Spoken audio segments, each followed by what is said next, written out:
संदेह कहानी लेखक श्री जयशंकर प्रसाद जी द्वारा रचित है और ये कहानी मनुष्य के मनोवैज्ञानिक भावनाओं को प्रकट करती है।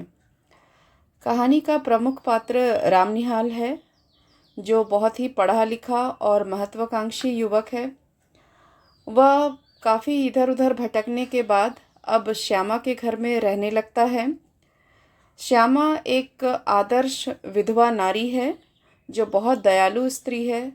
उसने अपने घर में अनाथ बच्चों को शरण दी है, उनकी वह देखभाल करती है और रामनिहाल भी श्यामा का बहुत सम्मान करता है। उसके व्यवहार से वह बहुत प्रभावित है और धीरे धीरे वह उससे प्रेम भी करने लगता है, परंतु ये बात उसने श्यामा को कभी कही नहीं है।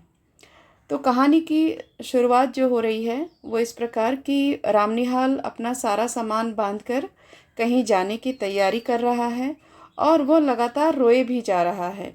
उसके हाथ में कागज़ों का बंडल भी है।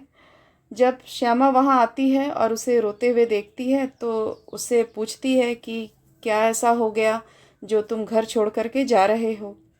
तो कई बार पूछने के बाद रामनिहाल उससे कहता है कि वह जब बनारस में ब्रजकिशोर के यहाँ काम करता था तो एक दिन ब्रजकिशोर के संबंधी मोहन बाबू और उनकी पत्नी मनोरमा आते हैं और ब्रजकिशोर उन्हें घुमाने का, बनारस के घाटों को घुमाने की जिम्मेदारी देते हैं।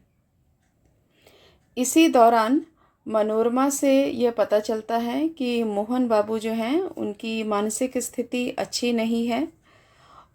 जब वे नाव में बैठकर घूम रहे थे तो रामनिहाल मनोरमा के करीब आते हैं और उसे कुछ गलतफहमी हो जाती है मनोरमा को लेकर, लेकिन ये भी बात पता चलती है कि मोहन बाबू जो हैं उनकी मानसिक स्थिति सही नहीं है और वह अपनी पत्नी पर ही शक करते हैं कि उनकी पत्नी ही ब्रजकिशोर के साथ मिल करके उसे पागल बनाना चाहती है। तो ये सारी बातें होती हैं और इसी दुख से दुखी मनोरमा जो है बनारस से चले जाने के बाद भी मदद के लिए रामनिहाल को लगातार पत्र लिखती रहती है। उन्हीं पत्रों का बंडल एक हाथ में लिए और दूसरे हाथ में श्यामा का चित्र लिए रामनिहाल असमंजस की स्थिति में खड़ा है। तो वह ये सोचता है कि अब वो श्यामा का घर छोड़कर जाए या ना जाए। श्यामा का घर छोड़कर जाने का उसे बहुत दुख है, इसीलिए वह लगातार रो रहा था। तो ये सारी बात जब श्यामा को पता चलती है तो वह कहती है कि लाओ देखें तुम्हारे हाथ में क्या मनोरमा का चित्र है।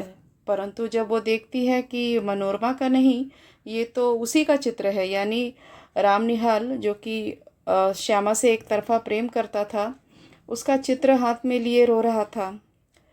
तब श्यामा जरा सा भी विचलित नहीं होती है अपना चित्र देखकर और वह रामनिहाल को समझाती है कि यह बेकार का संदेह तुमने अपने मन में पाल रखा है। तुम पटना जाओ, जाकर के मनोरमा की मदद करो, उसे ब्रजकिशोर की चालाकियों से बचाओ और वापस यहीं आओ। तुम्हें अभी मेरी ज़रूरत है, क्योंकि वह देख लेती है कि ये रामनिहाल जो है बहुत ही अपरिपक्व इंसान है लेकिन बहुत ही अच्छा है व्यक्ति।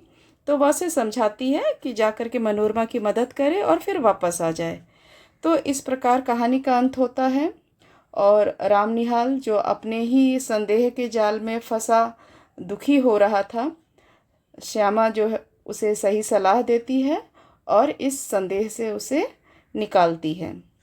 तो कहानी का जो उद्देश्य है वो भी यही है कि मनुष्य जो है अपने ही संदेह के जाल में फंस करके अपने दुखों का कारण बनता है।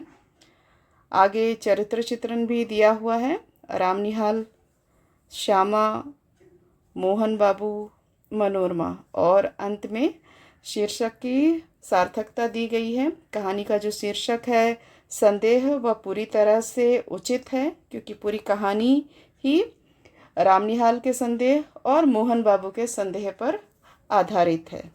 धन्यवाद।